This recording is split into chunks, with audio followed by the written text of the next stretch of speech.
Jetons à présent un regard rétrospectif sur la biennale artistique et culturelle. Elle est née avec les indépendances. Le but, rassembler la jeunesse malienne dans toute sa diversité culturelle pour promouvoir le vivre ensemble et la cohésion sociale afin de consolider l'unité nationale.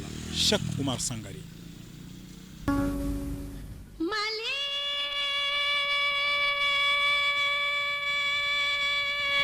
Moi, je pense qu'il faut relancer les biennales. J'en suis convaincu. Moi, je suis un fruit des biennales. Je ne suis passé dans aucune école des arts et je ne suis pas le seul. Nous sommes nombreux aujourd'hui en République du Mali.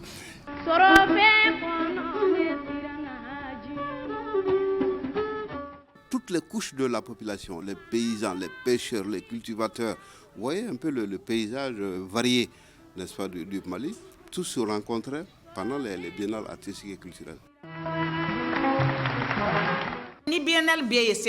Avec la biennale, c'était l'intégration entre les enfants du pays. Cela créait des liens affectifs entre nous Maliens.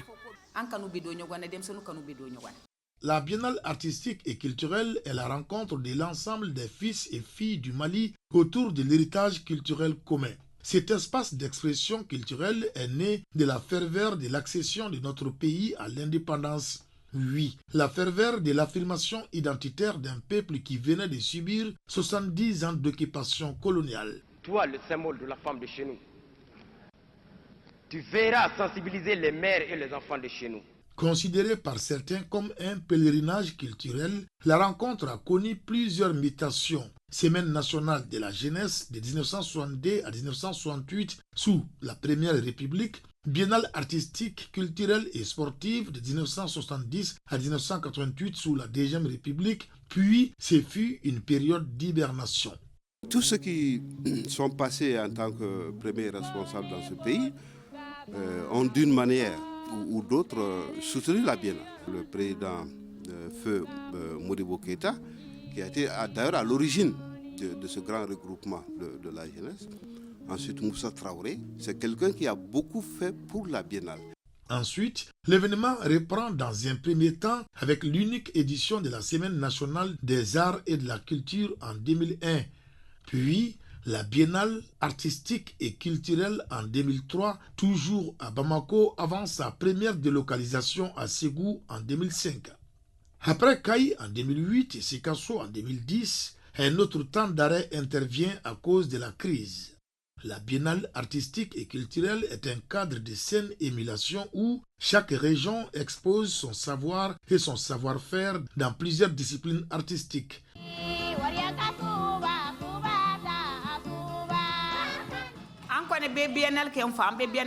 Seule la passion de la sauvegarde des valeurs culturelles de la patrie nous animait quand nous participions au biennale.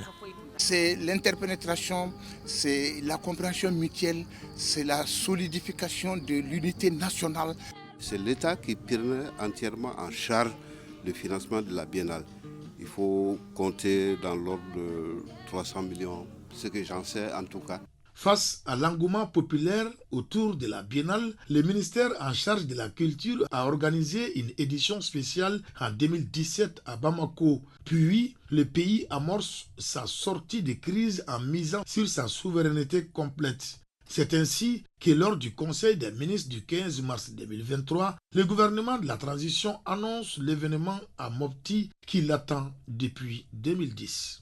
Le président de la transition, son Excellence le colonel Assimi Goïta, a décidé de reprendre cet événement culturel majeur de notre pays parce que c'est un moment privilégié pour le rassemblement de notre peuple à travers sa jeunesse. Et le thème de cette année, le Mali, une histoire commune,